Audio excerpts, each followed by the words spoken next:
আমাদের বন্ধুরা, ভেবেছিলাম আসবো না, কিন্তু গাছের যে করুণ অবস্থা দেখে আমি আর থাকতে পারলাম না।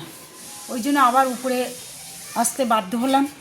দেখুন গাছগুলো সব কী অবস্থা, জল নেই, গাছের এই অবস্থা। তারপরে এই দেখুন পালং শাক হয়েছে, প্রচুর পালং শাক হয়েছে।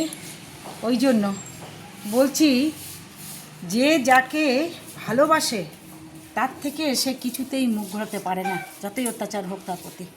তা ঠিক তেমনি আমার বাবা 90 থেকে 100 বিঘে জমির মালিক ছিলেন। ওনার হাতে কোনো দিন প্রতিবেশী হোক আর আমরা ছেলে মেয়ে, আমরা কোনো দিন ওনার হাতে দাও দেখিনি, কোদালও দেখিনি। কিন্তু ওনার 3টে ছেলে মেয়ে পাগল হয়ে গেল এই চাষ করার জন্য। যেমন আমার ভাই একজন ডাক্তার, কিন্তু সে দিন রাত এই ফুল গাছ, ফল গাছ, এই গাছ সে গাছ নিয়ে পড়ে আছে। আর আমার একজন দিদি বারাসাত ফ্ল্যাটে থাকে, তো সেই ফ্ল্যাটে 5 জনের কাছে কৈফিয়ত দিয়ে এক টুকরো জায়গা নিয়ে কি করেছে আপনাদের একদিন আমি দেখাবো। আমি ওকে বলেছি যে তোর ছোট্ট ছাদে যতটুকু জায়গায় করেছিস আমাকে ভিডিওটা পাঠা, আমি আপনাদের দেখাবো সেটা। হ্যাঁ, কি করছি ওই জন্য বলছি, আর আমি থাকতে পারলাম না নিচে। আমার গাছগুলোর খুব খারাপ অবস্থা। ওই জন্য দেখুন আমি এই পালং শাক তুলে নিয়ে এসেছি, আর এই লাল শাকগুলো তুলে নিচ্ছি।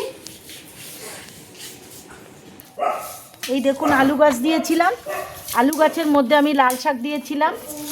তা সেই জল পাচ্ছে না, জল না পেরে গাছের যে খাদ্য, সেই খাদ্য যদি না পায় তাহলে সেই গাছটা বাড়ে।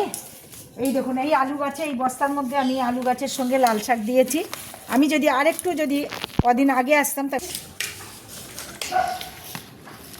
দেখুন গাছগুলো ঠিক ভালো নেই, এত খারাপ লাগছে ছাদে না উঠে। দেখুন কি অবস্থা করেছে।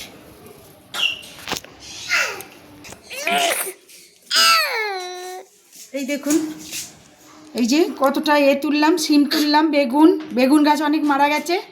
তারপরে এই লঙ্কা তুললাম, লঙ্কা তো প্রতিদিন তুলে নিয়ে যায়। আর এই পালং শাক আর লাল শাক এইটুকু তুললাম, আর একটু অল্প কিছু আছে, বাচ্চাটা খুব ডিস্টার্ব করছে, ওই জন্য আর পারলাম না। ঠিক আছে বন্ধুরা, হ্যাঁ রাখছি তাহলে।